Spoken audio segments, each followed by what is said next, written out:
Now, you probably heard this, that traditionally parties in power lose seats in the midterm elections. According to the latest Quinnipiac poll, there are some troubling signs for Republicans, but all is not lost. But check this out. It's important that you understand what's at stake. Among independents, a group that Trump won by 4 points in 2016, Republicans face a 17-point deficit as of now versus the Democrats. Among white women, a group Trump won by 9 points in 2016, they are now preferring Democratic candidates by a 14-point margin. And among voters 65 and older, they prefer Dems by a 14-point margin. Now, look, there's no doubt that the left is energized and they're craving for power. But if the Democratic Party gains majorities in either house of Congress, what are they going to do? Well, they'll try to reverse all of Trump's progress and destroy one incredible economic recovery. Industries will be decimated. Jobs will be lost. Of course, the other obvious danger, should the Democrats win, a House majority, well, what will that be? Well, that sounds a little bit like this. I rise today, Mr. Speaker, to call for the impeachment of the President of the United States of America. I would support impeachment. I think that, we have the grounds to do it. Let's impeach 45! Impeach 45! Someone tell her that doesn't rhyme, by the way. But do we want that rogues gallery running the government, controlling federal spending, and stymieing the president at every turn? But let's remember, should Nancy Pelosi repossess that speaker's gavel, you can bet that she will mire the country in endless investigations of the Trump administration and plunge us into a daily impeachment drama. There's no doubt about it. Well, tonight I have 4 recommendations to keep all of this from happening.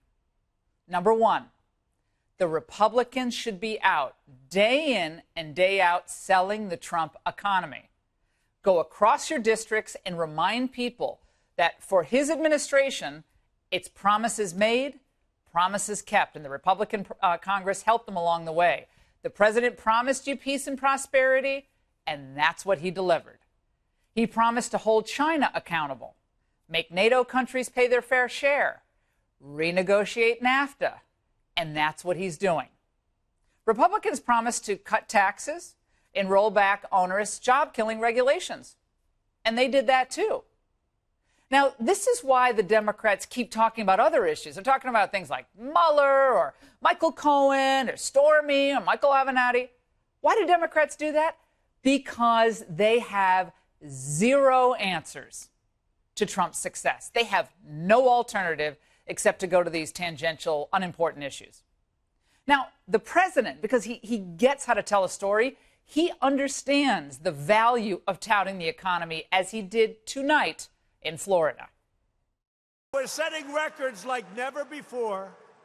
Since the election, we have added 3.7 million new jobs. We're in the longest positive job growth streak in history. The African-American unemployment rate has reached the lowest level in history. Sorry about this, women, but the unemployment rate has reached the lowest level in only 65 years. It'll be history. That was great. And I think about a lot of things when I think about old flashback sound, but it really makes me smile, given everything that's happened on the economic front, to look back on what Barack Obama said about Trump back in 2016. Do any of you recall this? When somebody says, like the person you just mentioned, who I'm not going to advertise for, that he's going to bring all these jobs back. Well, how exactly are you going to do that? He just says, well, I'm going to negotiate a better deal. Well, how exactly are you going to negotiate that? What magic wand do you have? And usually the answer is he doesn't have an answer. Okay, well, he's got something. I don't know if it's a magic wand. Maybe it's just great policies. Let's face it, due to Trump's agenda, we have record low unemployment and the best job market in decades. And by the way, we have 100,000 manufacturing jobs that did come back to the United States, President Obama. According to MarketWatch today, wage and benefits are rising at the fastest pace in a decade. The employment cost index rose 0.6% in the second quarter, a tick below the MarketWatch estimate of 0.7%. More important, the cost of worker compensation in the form of pay and benefits edged up 2.8% to mark the biggest yearly gain since mid-2008. In other words, workers are making out better.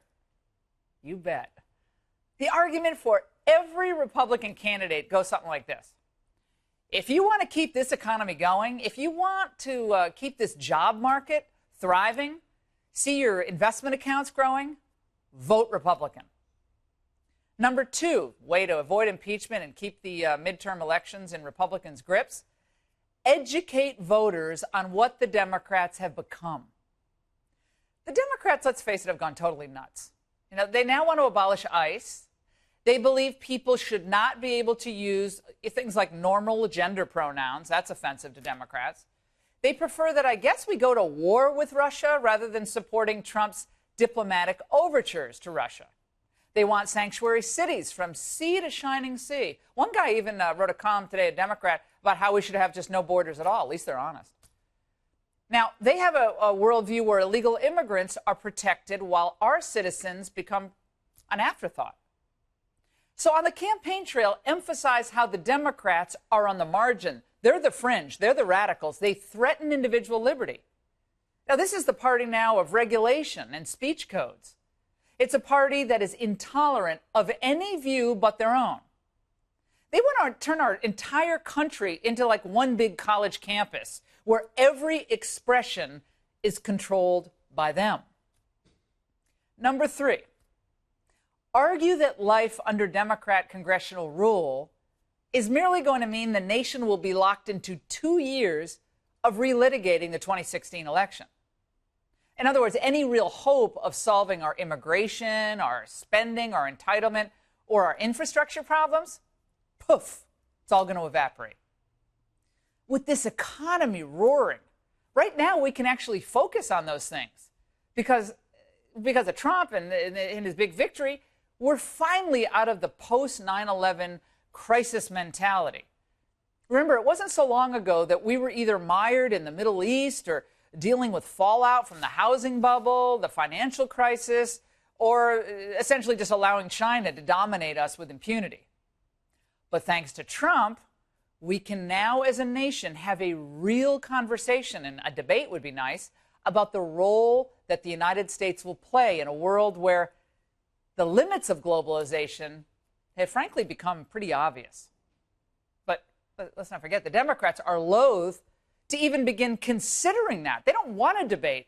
They want to personalize, demonize, isolate Trump from his base. The fourth way to win in the midterms and avoid impeachment, be happy warriors. Have fun on the campaign trail.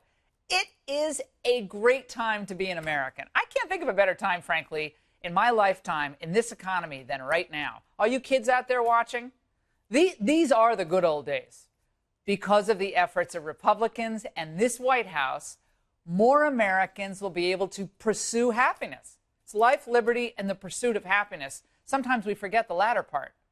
People can realize their dreams.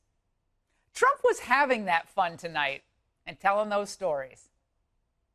I was shaking hands with policemen in New York City, and the first one came up to me and said, "Mr. President, I want to thank you so much." I said, "What did I do?"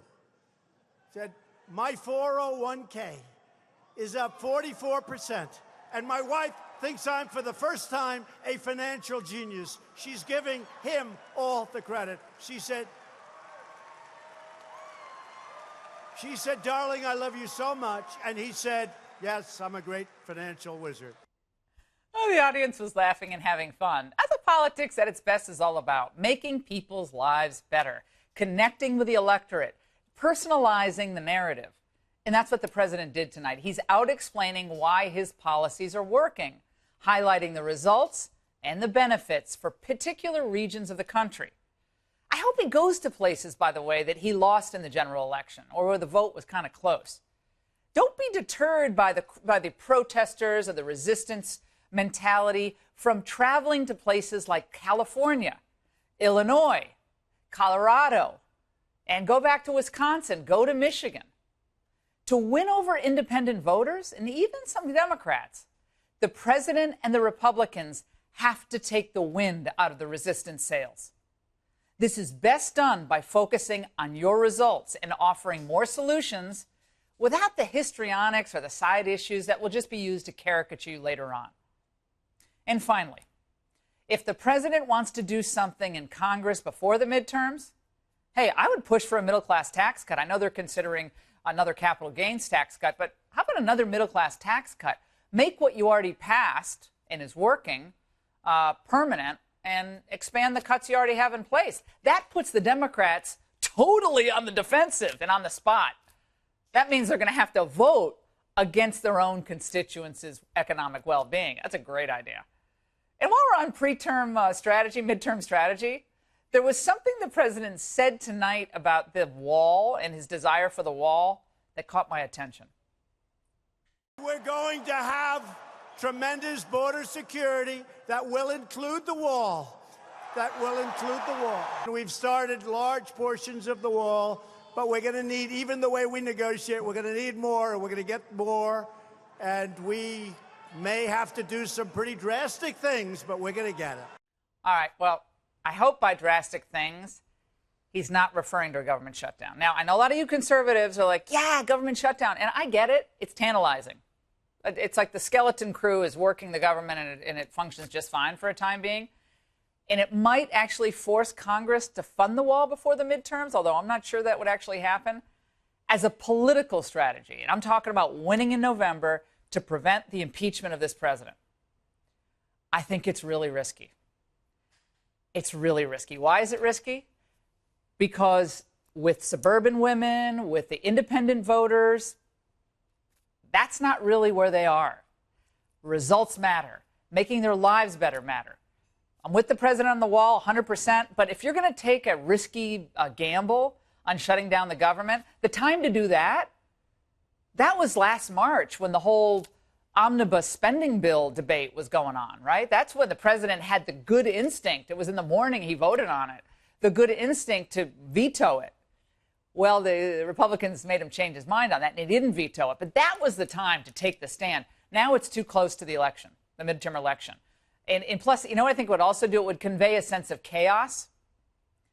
And that's not what those independent voters want to see. They want a happy warrior president. They want the economic successes touted. They want to know who the Democrats really are. They want it steady as she goes. So, Mr. President, keep the focus on the economy like you did tonight, and your party cannot lose. Remind voters that without a GOP Congress, your booming economy is sure to unravel. And then when it does unravel, it's going to give way to daily impeachment warfare on Capitol Hill. And as for you Republicans who still don't really fully embrace the president's record, I got to say this, frankly, you don't deserve to win. But for the rest of you, make these midterms just the start of something phenomenal. And that's The Angle.